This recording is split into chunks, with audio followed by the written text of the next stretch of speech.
Welcome, ladies and gentlemen, to Black Truth. And this evening we have the brothers Dogmatic here to discuss Louis Scooter Libby, who just received a pardon, or should I say a partial pardon, from President George W. Bush. And if I'm not mistaken, gentlemen, you two agree with the president on this one. Right. Mm-hmm. Why? Number one, the name. Scooter is historically the name of a young boy. A young boy in short pants. A young boy in short pants. Now, if the president allows a young boy to go off to jail, he's going to lose respect with a lot of parents. Gentlemen, Louis Scooter Libby is not a young boy. In your opinion. In everybody's opinion. Louis Scooter Libby is a grown man who was found guilty of a crime. He lied to a federal prosecutor. You remember Webster, Malik, and Brother Arnold, Arnold. Different Strokes. Now, were those two boys running around as men, or were those two men dressed up as boys? Quagmire. Secondly, and I'm going to totally ignore that last inane remark. Secondly, speaking of young folks, I know some teens right now who receive ridiculously harsh sentences in historic racist states.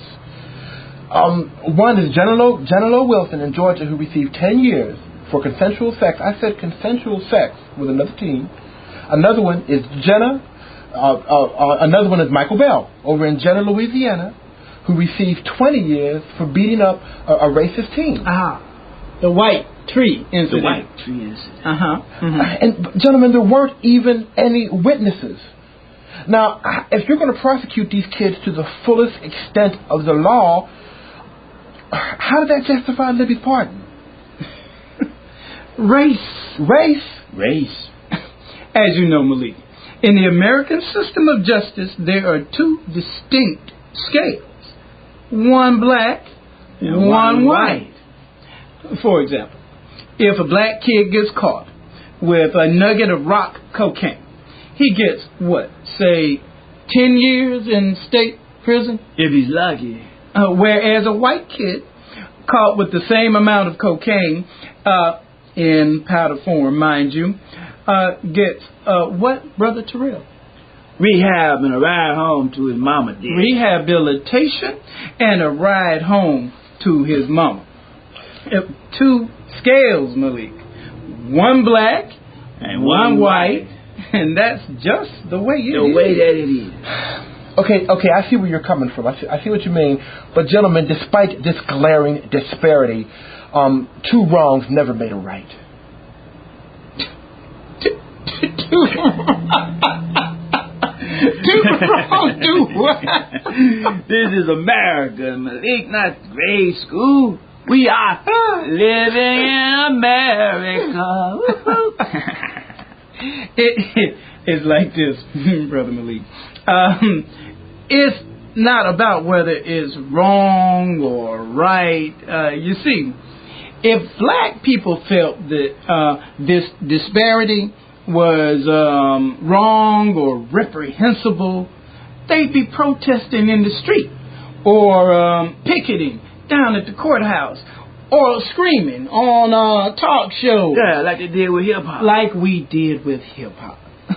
No, see, the black American middle class is much more concerned with how we are perceived in the world than the fact that we have a whole generation in jail. The lockdown generation. And see, we have allowed, and thus we have created, what Brother Terrell and I call the lockdown generation. Two scales, Malik. One black and one white. And that's just the way it is. The way that it is. Which brings me back around to Scooter Libby. Now, see, in the American system of justice, a black Scooter Libby would get, what, Brother Terrell? 25 years to life. 25 years to life in a federal penitentiary, Whereas a white scooter Libby should get, Brother Terrell? A stun, tongue slashing, a strawberry milkshake, and maybe a timeout. A strong tongue lashing, strawberry milkshake, and maybe a timeout. 2 scales, Malik. 1 black And one white. The president is as right as the system.